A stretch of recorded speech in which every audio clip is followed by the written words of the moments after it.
Today is the 11th of July 2020, and the purpose of this video is to explain. This is part 2 of explaining the judgment, and this part is specifically in relation to the tobacco issue.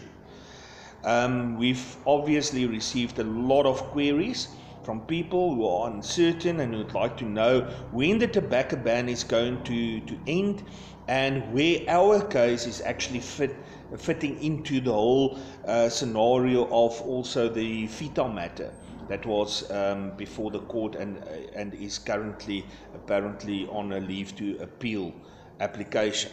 So I would like to clarify that when we lodged our application on the 14th of May, we were lodging it before the fetal case, but the fetal case was lodged only where ours were to target the whole lockdown regulations. Feta's case was only targeting one specific point, the tobacco ban.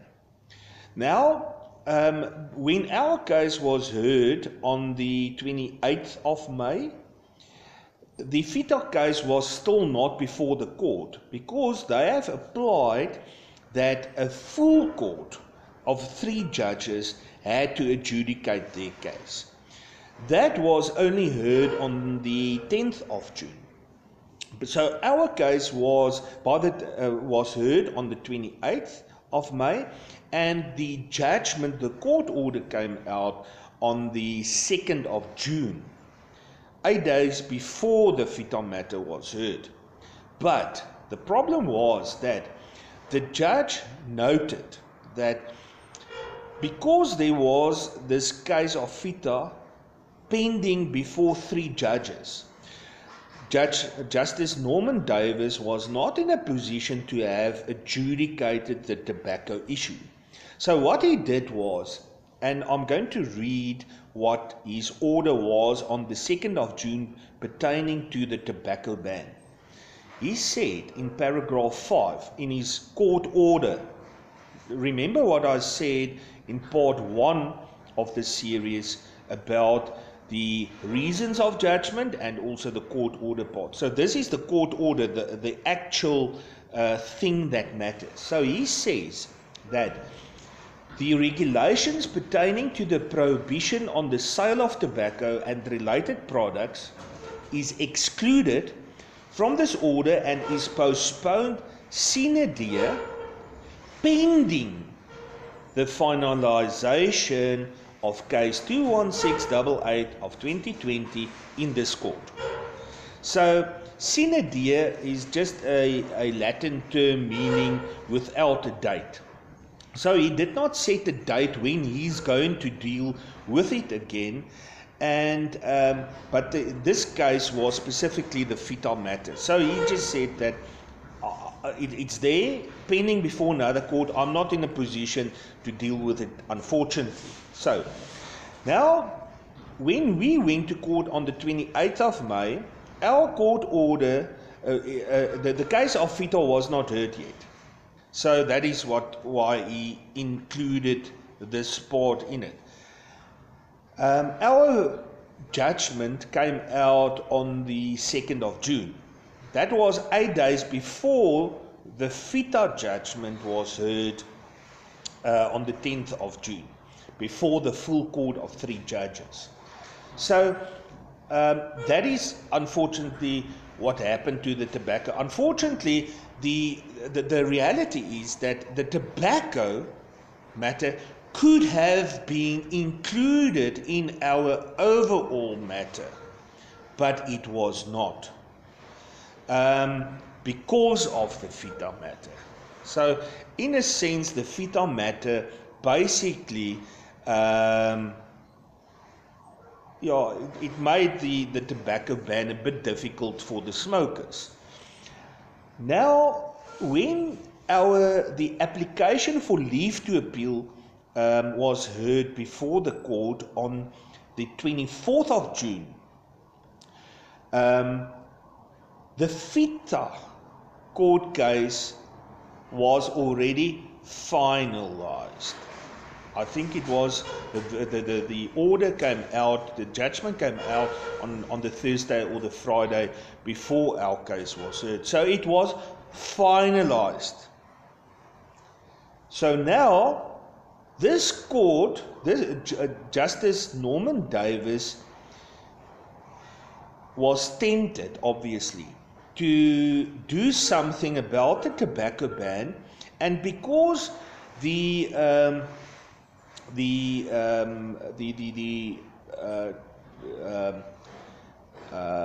was an exclusion, obviously, the previous time. And in terms of Section 173 of the Constitution, a High Court may regulate its own procedures. And he felt that it was obviously necessary to deal with Regulation 48.2 that was included in our case.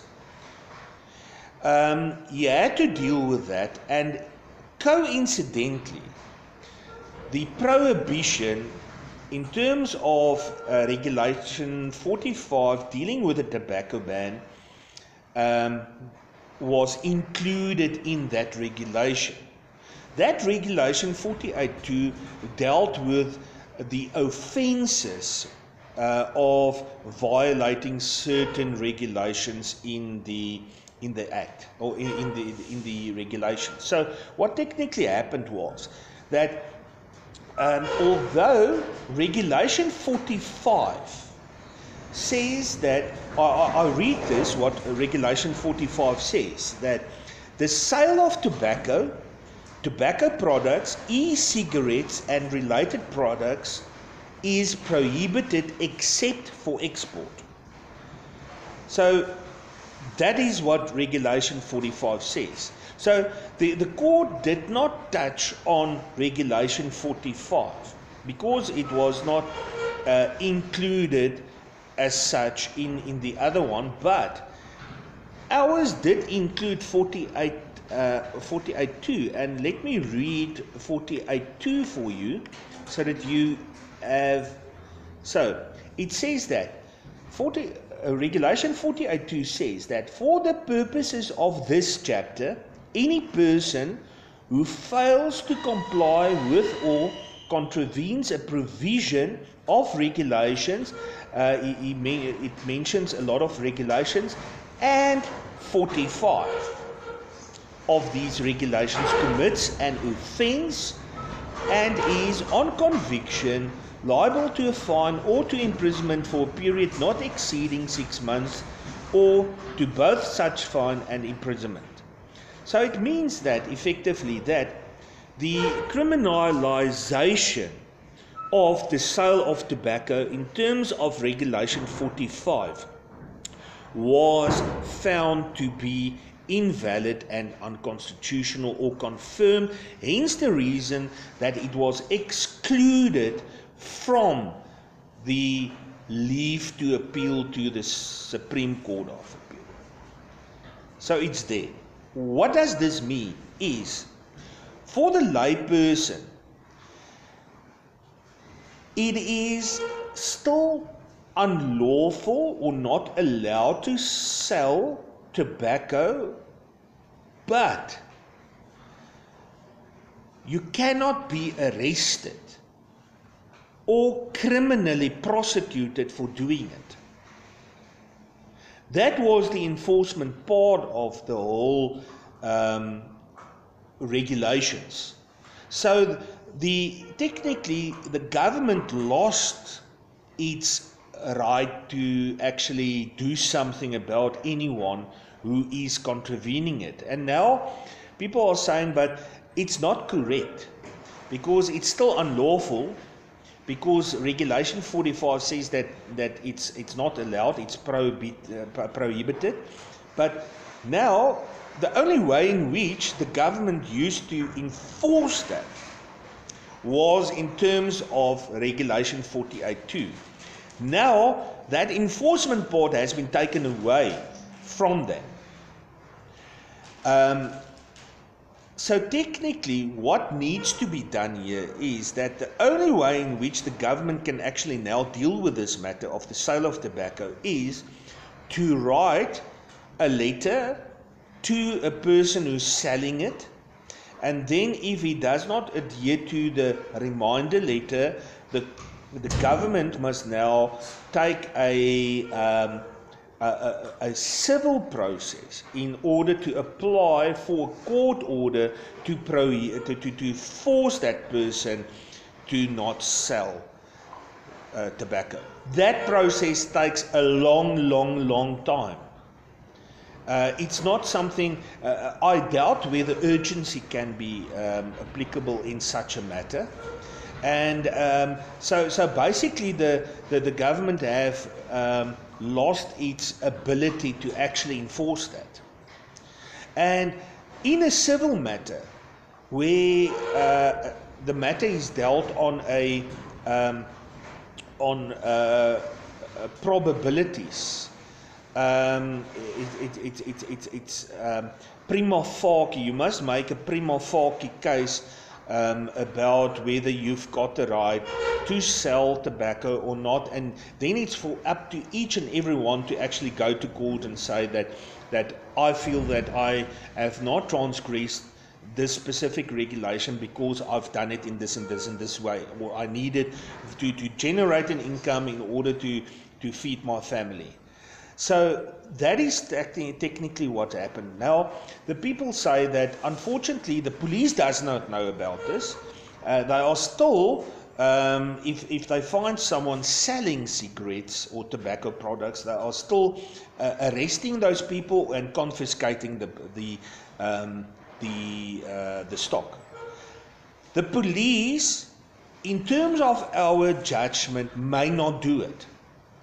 But their attitude is until the government tells them that they don't have to do it, they will still continue doing it. So that is where the problem lies. Yes, anyone who is prosecuted in terms of Regulation 48.2 for the sale of tobacco does have, there's no chance, as I've explained in part 2, in part 1 of the series, there's no chance that the government is going to succeed in finding such a person guilty of the offense of transgressing Regulation 48.2. There's no, because of the fact that the person have in good sense decided that this court order gave him the permission to sell it. The problem is now we are dealing here with a government who refuses to adhere to a court order. We are, and then all these legal experts have technically put in this 10 days, which I've explained was never in the court order. Now they think that on Tuesday, the 14th of July, that is the last date, where the government must bring all these regulations in line with the Constitution. So on 14th of July, Tuesday, is the D-Day for us. And that is also coincidentally also the day when the disaster management declaration of a disaster management is also coming to an end. So it's going to be interesting to see what the government is now going to do about the national state of disaster that's coming to an end on the 14th of July, and also to bring the remainder, the regulations in line with the Constitution as per our court order. Unfortunately, it's up to people. Do you have the guts to sell tobacco, knowing that you can be arrested, but that arrest will be unlawful because there is no such regulation in place to arrest someone for a transgression of Regulation 45. That is the key thing. Do you have guts? If you are arrested doing that, then you will have a claim against the police for unlawful arrest and also for confiscating your stock. So I would like to just tell people, let's see what is going to happen on Tuesday. This Tuesday, the 14th of July, is a very, very important day because that is the last day the government need to comply with our court order. Let's see what's going to happen. Hopefully on the 15th of July, we're going to wake up knowing that there's no such rules anymore, regulations in place, meaning that on the 15th of July, without a doubt, if the government has not changed it, we know that you can definitely go and sell tobacco without being worried that you're going to be arrested or being prosecuted. So the 14th of July is very important. Thank you for listening. I'm going to discuss the liquor ban in the following part 3. Thank you for listening and your support. Thanks.